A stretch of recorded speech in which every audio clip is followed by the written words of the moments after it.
The following program is made possible with the support of Papa John's Pizza. Better ingredients, better pizza. With 5 locations in the Wilmington area, Papa John's Pizza. Better ingredients. Always had them, always will. Wilmington International Airport. Committed to a relaxed, enjoyable flying experience. Now offering daily nonstop flights to Charlotte, New York, and Philadelphia with American Airlines, and Atlanta with Delta. Details at flyilm.com. Ruby Tuesday at Monkey Junction, featuring uncompromising freshness and quality and gracious hospitality. Ruby Tuesday at Monkey Junction, the perfect place for your next casual dining experience. And PortCityDaily.com. You can do without the paper, but you can't do without the news. PortCityDaily.com is your online local news source for Wilmington and the surrounding Cape Fear region.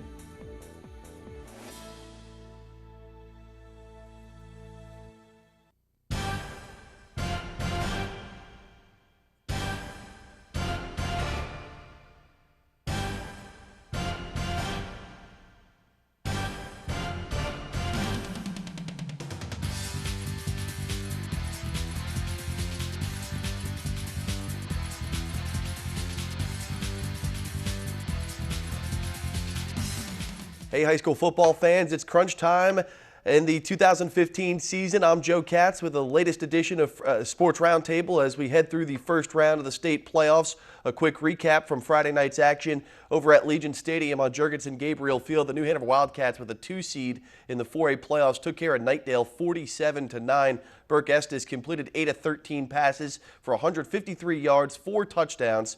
And the Wildcats advanced again 47-9 over Knightdale. They'll face number 7 West Johnston coming up on Friday night. We'll catch up with Earl Smith in just a second, the head coach of the New Hanover Wildcats. The Hoggard Vikings also hosted a home game on Shipyard Boulevard. A late touchdown by Tony Allen lifted the Vikings 28-22 over E.E. Smith out of Fayetteville. And finally, in the 4AA playoffs, the Blaney Buccaneers season came to an end up at Wake Forest, 59-14 in favor of Wake, as we round out the high school football scoreboard. The first round of the playoffs in New Hanover County. We've got 2 of our 3 teams advancing, and that will bring us to our first guest, New Hanover head football coach Earl Smith. And Coach, congratulations first on the victory, an impressive one over a well-coached Knightdale team.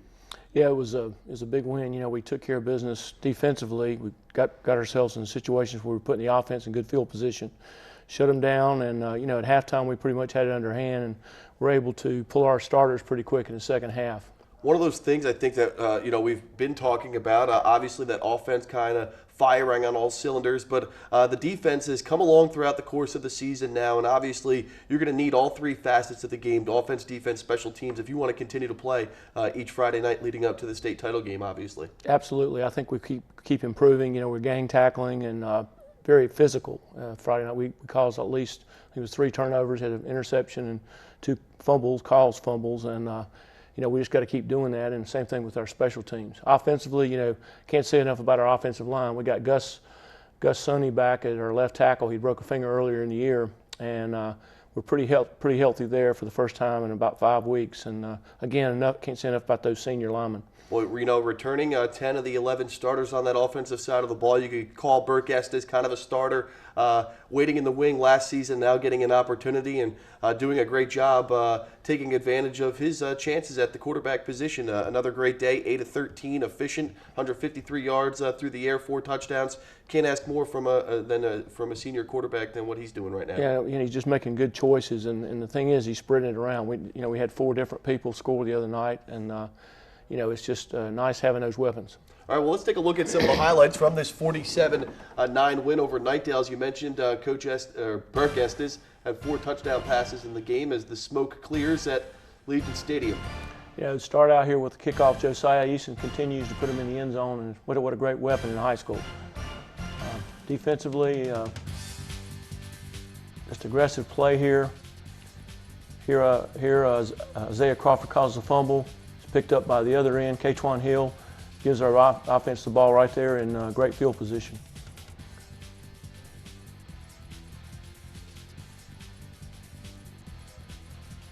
Again, I can't say enough about the offensive line. Just doing a great job here protecting. Burke steps up, hits senior Carl Scott for first down.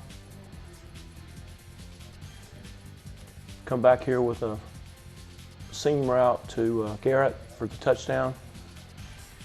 And just like that, we're on the board. And we've got to make sure we do that on, when we do get the ball like we did from the defense. Here's Lamont Howard with a back shoulder throw from Burke. Just Lamont again as a junior, just keeps getting better every week. Some great athleticism right there Absolutely. from Lamont Howard to find that ball there on the back shoulder.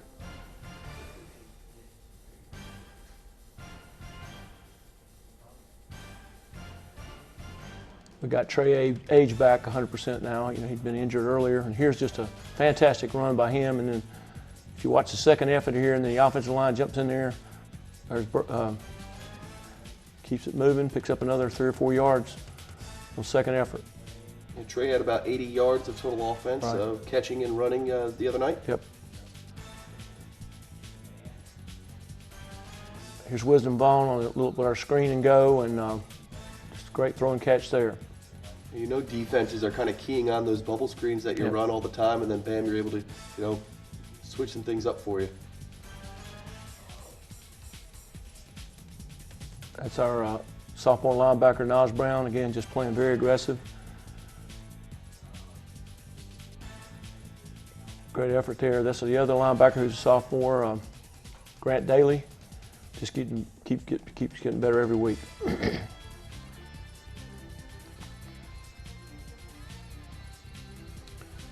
Nice having Keegan Santos back. He can run with finesse. He can run with power. Gives us those good runs up the middle. Here's Trey on a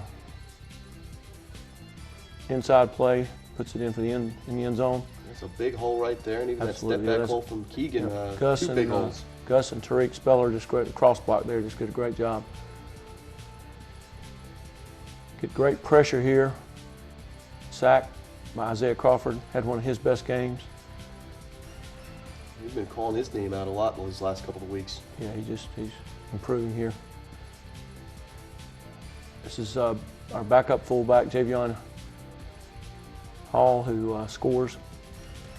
Like I said, we get different people on every touchdown. Great effort right there by Grant. Does a little golf clap off. Good pressure here. And interception by senior Ronnie Beatty. Gets the ball back again. It seems like Ronnie has seems like an interception every week here. Every these week, last I think month he's or so. sitting at 6 or 7 now. Another good throw and catch. You gotta love the way Burke hung it in the pocket right there. Took a nice little hit, but found the end zone. Stepped up. Again, good pursuit here by the defense. Grant with another great tackle.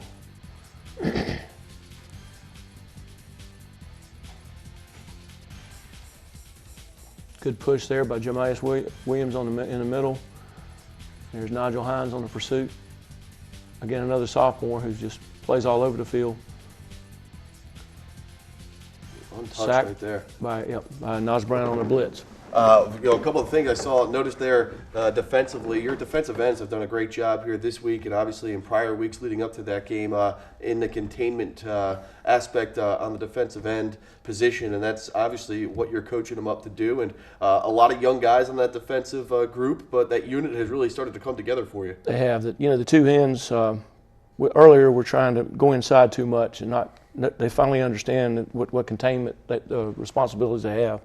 And it just makes it so much better for the rest of the defense. Well, the season is still alive for you. You have that 2 seed in the 4A playoffs. You go to the second round. You get another home game against West Johnston. They're ranked 7th out of the 32-team bracket.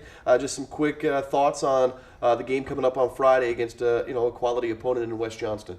West Johnston's coached by Jimmy Williams, who we go back a long way. We battled when he was at East Wake for many years, when I was at Millbrook and at Wake Forest. So I know Jimmy very well, and probably one of the best coaches in the state. And he's done a great job with West Johnston, and I think this was their actual first playoff win for the program. Oh, wow. This past week against Cardinal Gibbons.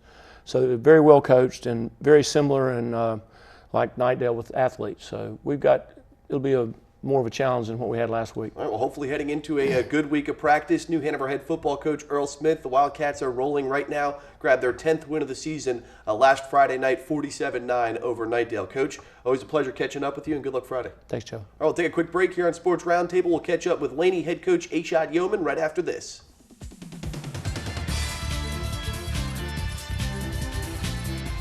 Hey football fans, welcome back to Sports Roundtable, a playoff edition of our weekly broadcast, catching up with the coaches across New Hanover County as we head into the second round of the state playoffs. Joining us for the next segment is the Laney head coach, Ashad Yeoman, and Coach Yeoman, a tall task heading up to Wake Forest against one of the top seeds in the 4AA bracket.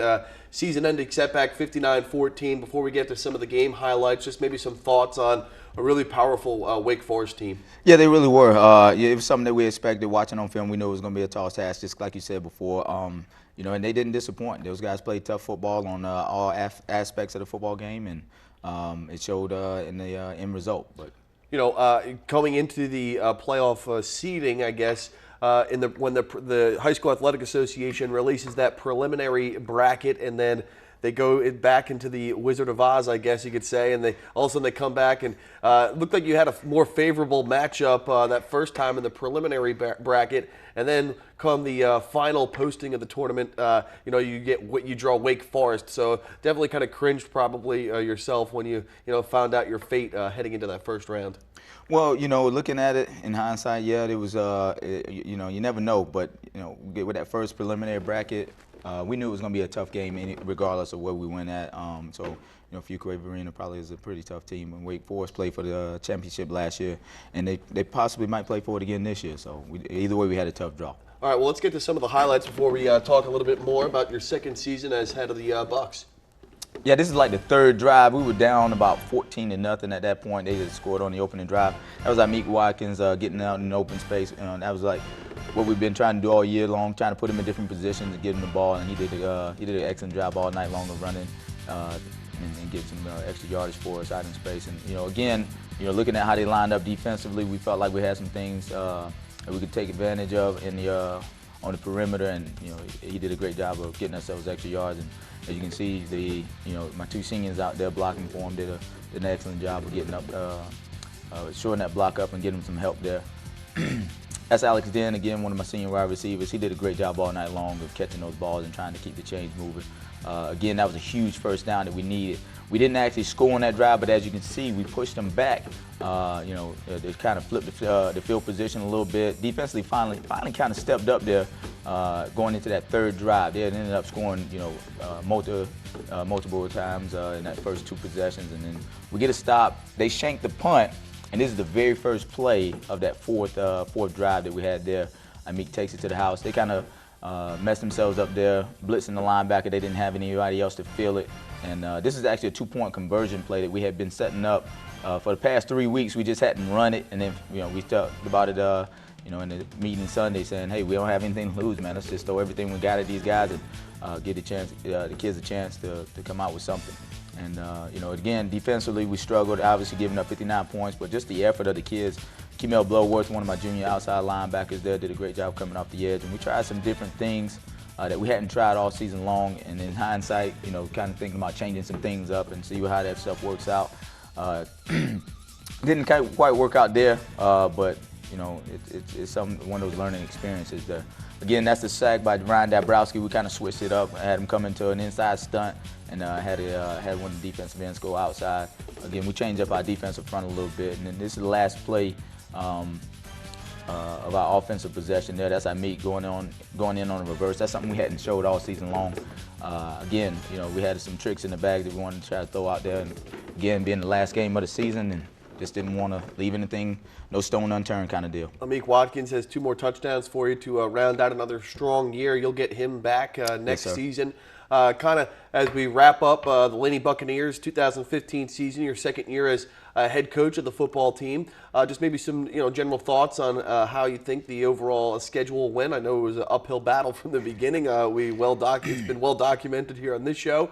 Just your second season as a head coach. How does it feel now that it's finally in the books? It's been a roller coaster. It's been up and down. Like you said, having 7 away games, and the weather changing up, some of the different situations that we had to deal with, some short weeks of practice. It's a learning experience, and one that I wouldn't trade in for the work. This game, there's nothing like this game, and the camaraderie that you build with the team and the kids, and it's just very special. And I take that to that, and that's why I got into this.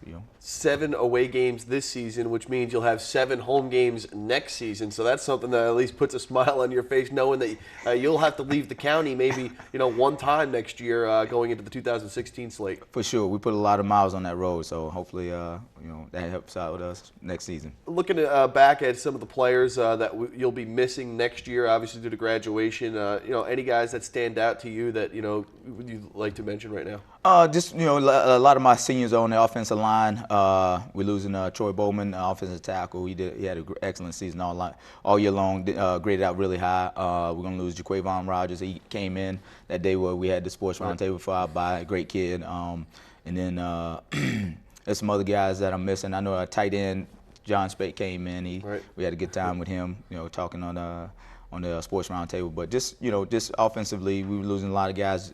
Defensively, one of my tackles, Cedric Morris, who came up with the interception towards the end of the season. We're gonna be missing him, and then Troy Cruz, one of my senior defensive backs. So those are a lot of the guys that have been there since day one. And then a big shout out to my boy Isaiah Washington. This is the last season. He stuck in there. He wasn't really a starter, but he was one of those scout team players that stuck in there and kept fighting and making the team better, and no complaints out of him all season long. Any coach will tell you that it takes an entire team to obviously win a title, even the guys that don't get that much playing time, and do all the little things that kind of put you in a position there to succeed at a high level. I know that you're going to take a lot from this second year as head coach, and use that into year 3 come 2016. So we look forward to it, Coach. Yes, sir. Absolutely. That's Laney coach Ashad Yeoman wrapping up his second season as head coach of the Laney Buccaneers. The Bucs obviously fell to Wake Forest 59-14 in the first round of the 4AA playoffs. Coach, thanks again, and we'll talk to you next season. Thank you. Appreciate it. I will take a quick break here on Sports Roundtable. We'll catch up with Hoggard head coach Craig Underwood right after this.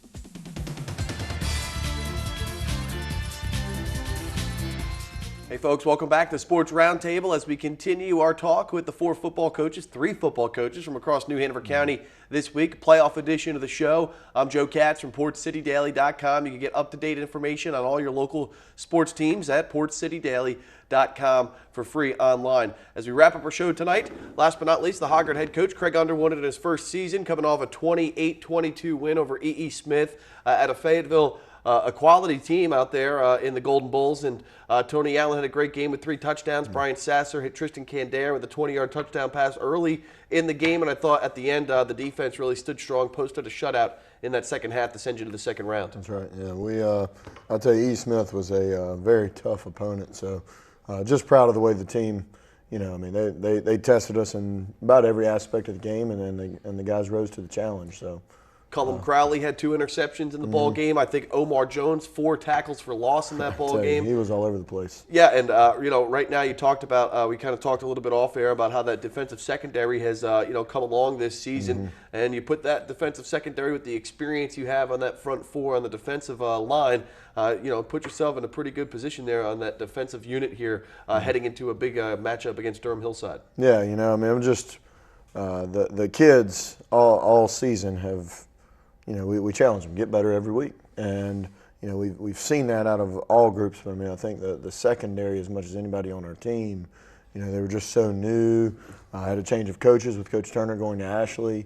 Coach Joe Welliver has stepped in there and just done an outstanding job, coaching those guys up. And they've really just bought in and developed them. We got a couple guys that have never played football before starting at corner. So, it's pretty incredible. Oh, yeah, and, they post a shutout there in the second half, and you're able to get a touchdown from Tony Allen, his 3rd of the night, midway through the 4th quarter, which ends up being the game-winning score as we take a look at some of the highlights coming off that 28-22 victory over E.E. Smith. Let's start on the defensive side of the ball here. They did a little pre-snap shift, but you see a good rush there. This is actually, this is to close the game out. That was Brandon Ray with a big interception to pretty much seal the victory there. Over to the offensive side, big shout out to our offensive linemen. It was their best game of the year. This is a 2-point conversion to Hunter Lauthan, major big time play there to help put us up by 6. Force them to have to get in the end zone there. So Brian Sasser again rolling out. This is a big conversion. Lauthan was in very tight coverage there, good coverage by E. Smith, and he just took the ball from the guy. So Lauthan had a big game. I tell you what, we're really hoping somebody comes through with some offers for him because he's a big-time player. Cullum Crowley sniffing out the fake punt. We worked it all week, getting a big interception there. Again, he had 2 this game. Really come along as a linebacker. There's Candair and Tony Moore inside on a big stop. Defensively, I mean, I tell you, they tested. They had a big offensive line. Here's Omar Jones penetrating through, but their offensive line, really worked on trying to get a push, and our guys just battled and battled. We talk about bend, don't break. I mean, we'd love to dominate everybody and hold them under 50 yards rushing, but, it just doesn't happen every week, and these guys, they just didn't give up the big play. Josh Jones here, getting us the quarterback run game really coming along for us as a part of our offense. Coach Demick doing a good job designing that up, and again, just our offensive line, Alex Halkias, Labib Ishmael, Chris Skialis, Tucker Brown, Cameron Garrison, those guys, all 5, just getting the best push we've had all season in this game. Obviously we'd like to finish and get a few more points on the scoreboard, but here's Candair out of the backfield.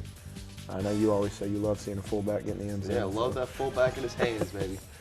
I tell you, he's just a football player. When you look at Tristan Candair, he's a football player. He could play middle linebacker for me if we didn't need him at defense. So his brother takes that spot for us. So it's pretty special. Good little pooch kick there by Will Morton. He's a freshman. He's going to be a big-time kicker for us in the future. He's got a lot of length, so very excited about that. Here they got in a little trips passing game. There's Will Candair stepping up with a big fill. Tony Moore playing off a block. Zach Jeffrey off the edge right here. I believe that's Omar again on another tackle for loss. I tell you, Omar had a really big night for us. Mackenzie Frazier holding him down, and then there's Daniel Brunson. You see some excitement there. I mean, the guys just, I looked at him on the bench one time and I saw 2 of our senior players, and we were losing at this point, but they were just competing so hard. They said, this is fun. I was just like, man, that's what this is about. And here's Ricardo Bennett, a senior corner, never played football other than 1 year in Pee Wee, and has just stepped up and made so many plays for us lately. They struggled with their punt operation. We knew it, so we were going to bring the house pretty regularly, and the kids execute there. Setting up Tony. There's Tony Allen, Tristan Candair leading the way, Levi Garner leading the way for him, in our heavy set there. Will Morton on another, little deeper than I want, but pooch kick there. We'll try to position it right where they have to fair catch it, hopefully. Come on, though. Making sure we're all on the same page there. Big communication, big part of our defense. So, guess who? Omar Jones again, doing a great job of squeezing down the line, making a big play for us. Here it is, throwing it up in the end zone. There's Ricardo Bennett again, nearly an interception, but a big play going and knocking that one down. This is the drive right before half, and Cullum Crowley just, I don't know how he caught that ball. I mean, it was barely clearing the ground. And he scooped it to make a big catch for us. Tony Allen again, you see, just creasing it. And again, credit the offensive line, paving the way. Brian Sasser, I think I said it before, but just a huge night at quarterback for us. Extremely composed and just making the conversion we need. There you see a pitch to Rashad Wallace, on the money. Some good blocking downfield, and Rashad doing what he does. I think he had about 80 yards rushing. Tony got the touchdowns, but Rashad had about 80 yards rushing. Another big night for him. Tony creasing it inside. I mean, again, I think any one of our backs could have hit that hole. Credit to the offensive line. Big stop here. We just bottled him up, and he stumbles. We'll take it. Here's a pass, tip ball, Mackenzie Frazier. with a big tip ball there. Mackenzie's got huge hands. He's got a lot of length. So getting those arms up, we preach it. Good penetration there. I believe that's Daniel Brunson, Will Dykes inside.